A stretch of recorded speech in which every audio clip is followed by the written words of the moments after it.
Thank you very much. So we can, yes, we can hear and see you. Can you Yes, see me? we can. All right, Fantastic. great. No, thank you very much. I think, it's been a great morning, and we've listened to, great esteemed panelists. And I truly hope that the following, I not truly hope, I do know that the following panel will definitely bring out key issues. I think, as someone once told me, it says, designing policies is very easy. You can easily design it and write it up, but it's the implementation that's always challenging. And I've just come in from a field mission in Central Africa, for instance. There are tons of legislation and policies and strategies, but it's the implementation that's always the problem. So I think just speaking into this panel, we'll be looking at the implementation challenges. I think that's always key. And definitely we've got a great team planned and ahead. So without further ado, I will start with Doris. Is Doris present? I think I've seen Doris. I don't believe that Doris is here, so perhaps we could move over to Mugabi. All right, because I think I saw her and then I think she disappeared. Oh, but anyway, okay. Pardon? Is Doris here? I don't think so. Perhaps we could move on. No problem. So we'll move on to the next session, which will be the unexplained absence of suspicious transaction report and suspicious activity report among Ugandan law firms as account persons. And our panelist is esteemed member Mugabi Ivan, who is currently the acting Dean of the School of Law at King Caesar University, Bunga, Kampala in Uganda, but also a part-time supervisor for lawyers undertaking LM students. And in addition to teaching and research, he has presented at on conferences both nationally, regionally, and globally. He has a whole education background is quite intense. Masters of Philosophy from Cardiff, Masters in Human Rights, and I think colleagues can go through the thing. But I think we're looking forward to this. And Ivan, you have the floor. Thank you very much. Are you able to hear me? Yes. Can you hear me? Yes. I will immediately go on to the outline for the paper. I first of all appreciated the organizers for this conference. I will try to make sure that I'm on time because I have really seen they are really spot on time. We shall have a brief introduction. I'll talk about the background for this paper. I will also talk about the current Ugandan framework and a narrative. I would subdivide this into two sort of paradigms. I'll talk about the legal framework on money laundering in Uganda, then the legal framework that regulates legal practice in Uganda. Then I will talk about the absence of money laundering officers or money laundering control officers within law firms. And then probably I'll come up with a couple of recommendations toward the end. In terms of the introduction, of course, Uganda happens to be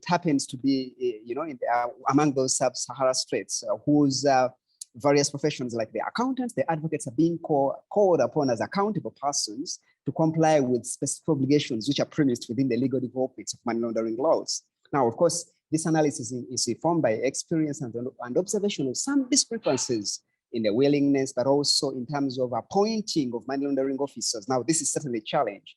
And of course, that creates a big question as to whether these particular entities are able to come up with suspicious activity reports as well as suspicious transaction reports. And that's evident in some of the responses. Now, of course, it's important to highlight that in the current legal regime in Uganda, it talks about a money launderer, an unaccountable person.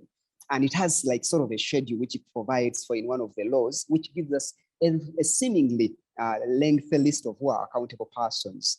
Now, of course, in terms of the background of the legal regime, I probably don't have to go through this. I'll just quickly pick out the key aspects. During the new millennium, that's just right in 2000, Uganda came up with sort of the growing mainstream paradigm coming up with legal regime on money laundering. And of course, that marked the outcome of some of the key aspects was the need to ensure that, African countries, there was a concern that the different African countries were not actually taking necessary measures to deal with issues of money laundering. So, and of course, some other representatives have made comments that this was probably driven as a Western-oriented agenda. Of course, this called for different institutions, not just in Uganda, but also across the world, to come up with a number of relevant institutional frameworks to deal with tracking money laundering at the different stages. That's either layering, placement, or integration. Now, of course, this called for coming up with some form of obligations on Afrocentric professional behaviors. That's in terms of legitimizing, but also appointing persons called money laundering officers or money laundering control officers. Now, in the legislation, interestingly, those words are used interchangeably. Now, of course, the current legal regime, the enactment has that particular paragraph 6, which specifically talks about details and obligation of ensuring that there should be money laundering officers. Of course, an accountable person is required to maintain accounts of clients, and also shall appoint a money laundering officer. That's an obligation to oversee anti-money laundering programs and also control terrorism financing. That's the objective. That's the sort of the sole aim of appointing a money laundering officer. Now, among the accountable persons, like I've mentioned, the list is rather endless, but I'm more interested in actually advocates who are working in law firms. I'm hearing some. We agreed 50,000 with him. Yes. I'm sorry, Victoria. Could there are some people who have unmuted Victoria and Richard. If the controllers could just try to mute their microphones, because I'm hearing feedback. So among the different accountable persons, they are Ceasor. We have accountants, we have probably independent practitioners, we have property agents, we have people who are running casinos, we have, we talk about partnerships, trustees, nominees. The list is fairly long, but of course, in terms of my analysis this afternoon, I'm more interested to really focus on one particular category. I will be more interested in focusing specifically on the category of the advocates. Now, of course, in as far as the advocates is concerned, I will pick out specifically Regulation 3. Regulation 3, in terms of the legal framework, it provides for a register, that an accountable person should have a register, and that register should be maintained by the accountable persons. Of course, within that, it should be in some form of electronic format, and that register should be shared with the financial institutional, there must be a financial intelligence authority, which is sort of the regulatory body or institutional framework in terms of monitoring. Now, in 2007, there was some sort of amendments which were done.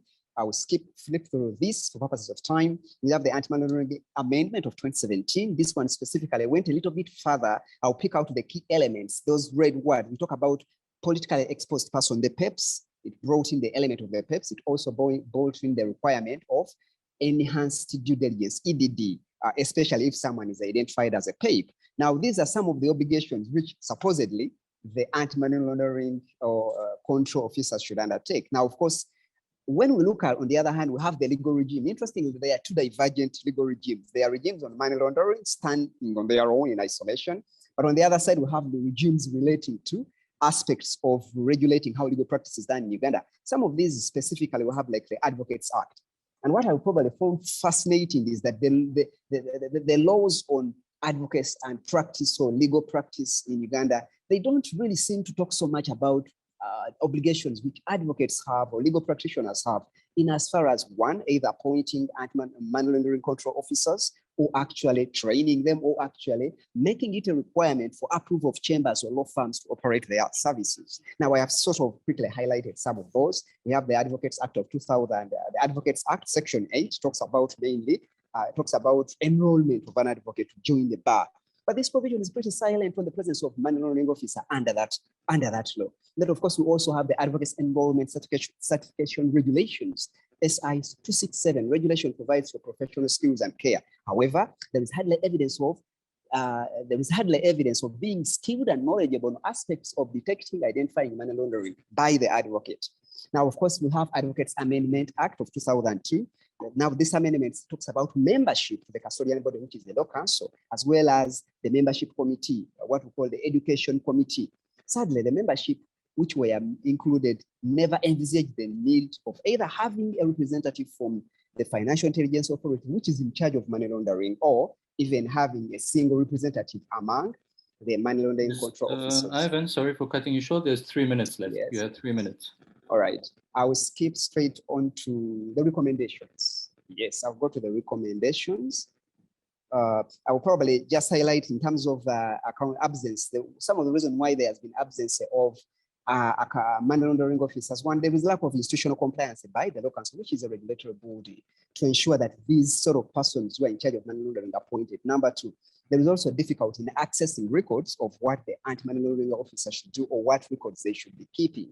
Now, there is less emphasis on the knowledge of money laundering in Uganda in terms of legal training and legal education, but also there is the cutting back of costs. Most of the law firms are willing to keep their costs rather minimal, so they find it rather costly, cumbersome, and undesirable to appoint another personnel. I will simply go back onto finally to the recommendation. Of course, there is need to ensure more publicity and educative training. I'm flipping on the other side. In terms of training, we need more clarity. Not many probably people in the legal circle know what is made by suspicious activity reports, suspicious transaction reports, politically exposed person, know your customer, enhanced due diligence. I'm just giving abbreviation there. But also we have also need of incorporating specific advocacy training in terms of taxation. There are certain bodies which are not included as accountable persons, like Uganda Revenue Authority. So we don't really know whether they should actually be exempted. Of course, rewarding clear, there is need also for clear distinctions between information privacy of legal professions, because legal professions have a duty to maintain confidentiality of their clients. So my client could be involved in drug trafficking, human trafficking, arms trafficking, which are clearly predicate offenses, as some of the people like Peter Aldridge in money laundering classify them. Now, an unaccountable person as an advocate may not be very comfortable to disclose some of this information under the umbrella of qualified privilege. In the UK, they have taken a seemingly interesting and unique approach with a range of cases which have explored those boundaries. Sadly, we don't have many of such cases in our context. I think that is it, and thank you very much. Thank you for listening. Thank you very much, Mr. Ivan. You've finished it with 30 seconds left. Well done. I know I think I also suffer from sometimes we have very little time and to give as many information, but I think you've captured it quite well. And captured the unexplained absence of suspicious transaction report, but also provided a good background, context, and information around that. And I'm sure there will be more time to discuss that during the Q&A. Also suitable to us. Thank you. And I'd like to link with that because I fully agree. The question that I want to respond to is essentially addresses the lack of African representation in Africa and how that impacts on inclusiveness. I think it's important not to focus only on country membership. It underestimates the impact of FSRBs, the regional bodies taking any role in helping to improve the capacity and for North African countries, countries or other agencies, their voices are Africa invited into the process implementation in order to bring balance. I'm sorry, Connie, and I think you just have to wrap up now. Yes, we are totally out of time. Okay. And then in addition to that, just wrap up some of your last slide. the biggest successes that we've had, so to wrap getting it all changes up, I in would say FATF that, norms there is was hope. outside of FATF and the outside of membership. Can be called to the table, where we and we look into these issues and we ask, how do we go about this? I believe that convinced the decision makers, even though we were not in the room. Way, so there are ways, which I believe do think it's important they're not for the all Global wrong. South It's just a matter to consider, of especially using adapting the capacity relevant at this circumstances event in the Global to South. build the data to make a compelling case. Thank you so much, to change standards Connie, so that they meet the integrity again, objectives very of Africa. Insightful presentation. Thank you so much. Thank you so much, all the panelists, Connie, Anthony, and also Professor. And I think we are looking forward to the rest of the sessions for today and also tomorrow. I'll hand back to the coordinators of this program. Thank you. Thank you so very much. Thank you so very much. I've actually got a problem with my camera at the moment, so I will log off and log back in shortly. But I'd like to just invite Mr. Richard Chellin to come up so that he can introduce his panel and the next session. Thank you.